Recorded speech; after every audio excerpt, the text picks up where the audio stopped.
আমি ছিলাম রুহের জগতের মধ্যে, সেই রুহের জগতের নাম হলো আলেমে আরওয়াহ, রুহের জগৎ। সেখান থেকে আল্লাহ রাব্বুল আলামিন আমাকে 2 নম্বর জগতে নিয়ে আসলেন। কি আমার বন্ধু, দেখেন সুবহানাল্লাহ, কি আমার বন্ধু। 2 নম্বর জগতে নিয়ে আসলেন। তারপরে আলামিল বুতুন, মায়ের পেটে 3 নম্বর জগৎ। মায়ের পেটের মধ্যে কয়দিন আসলাম মনে আছে? মনে আছে? মনে নাই?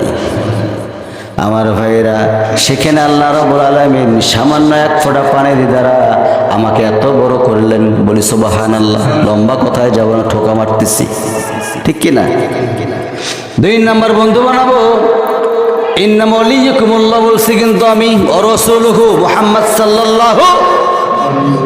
লাকাদ কানা লাকুম ফি রাসূলিল্লাহি উসওয়াতুন হাসানাহ। জোরে বলুন আল্লাহু আকবার। তোমাদের মাঝে আমি উত্তম বাস্তব আদর্শের নমুনা রেখে দিয়েছি, কেবলমাত্র শুধুমাত্র মুহাম্মদ সাল্লাল্লাহু আলাইহি ওয়াসাল্লামের মাঝে কাউকে বন্ধু বানাও না। দুনিয়ার যতগুলো বন্ধু আছে সমস্ত বন্ধুগুলো পচা বন্ধু, মিথ্যা কথা বলে, রমজান মাসে রোজা রাখে না, গাঞ্জা খায়, আছে না নাই? ভালো একজন মানুষ পাই না, কিন্তু আমার রাসূলের মতো একজন আর মানুষ পাওয়া যাবে না। যে রাসূল কিয়ামতের দিন আমাকে প্রত্যেকটা জায়গার মধ্যে খুঁজে বের করবেন, তিনিই তোমার বন্ধু হবেন, ঠিক কি না? কয়টা বন্ধু গেল? কয়টা বলেন ভাই? বলতে মনে থাকে না, সমস্যা, তাই না? والذين آمنوا الذين يقيمون الصلاة। সুবহানাল্লাহ, কি সুন্দর কথা বলেছেন। ইমানদার ব্যক্তিকে বন্ধু বানাবো। ইমানদার ব্যক্তি কে? ইউকিমুনাস সালাত, যারা আকিমুস সালাত, দিন কায়েমের আন্দোলন করে, ইভেন্ট নামাজ 5 ওয়াক্ত পরে নিজেও অপরকেও নামাজের আঞ্জাম দেওয়ার, নামাজকে এক কথায় নামাজ কায়েমের আন্দোলন চালিয়ে যে আমি তাকেই বন্ধু বানাবো। বলি আলহামদুলিল্লাহ। আমি কথাটা এদিকে ফাইন্ড আউট করি একটু, তাহলে কি হবো না বলেন তো? প্রথমে আমরা অলসতা করবো না। সর্বপ্রথম আমি কি বলছি?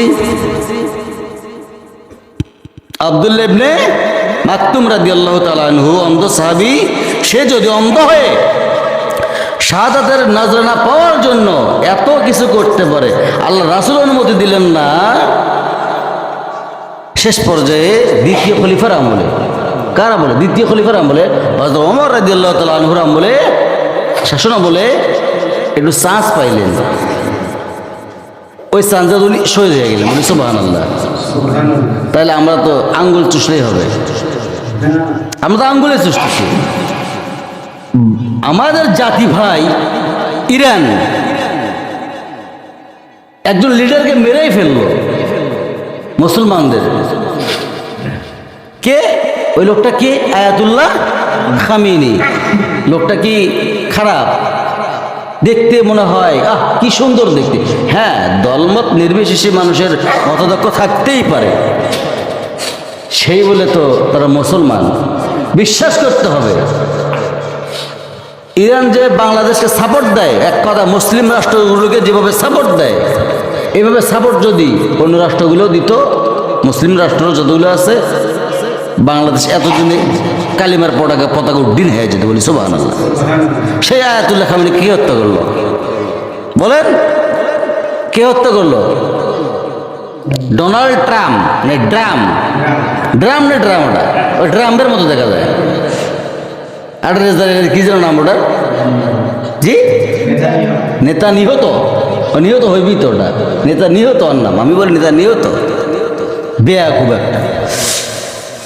আমি বলি আল্লাহ ওদেরকে তুমি ধ্বংস করে দাও। ওদের জন্য হেদায়েত নেই, ওদের জন্য হেদায়েত নেই ভাই। কারণ এই জন্য হেদায়েত দোয়া করবো না, হেদায়েতে দোয়া করবো না, সেটা হচ্ছে অসংখ্য মুসলমানদেরকে তারা হত্যা করে ফেলছে। এই ইতিহাসটা যদি আমার সময় থাকে আমি আগামী জুম্মায় বলবো ইনশাআল্লাহ। কারণ আল্লাহ রাসূল সাল্লাল্লাহু আলাইহি ওয়াসাল্লাম যে এই যে যুদ্ধ হবে, এই বিষয়টা হিন্দুদের সঙ্গে একটা প্রথম যুদ্ধ লাগবে, সে কথাটা আমি বলবো। সে কথা আল্লাহ রাসূল ১৫০০ বছর আগে বলেছেন। বলি সুবহানাল্লাহ। আমি সময় পেলে বলবো ইনশাআল্লাহ। আর ভাইরা,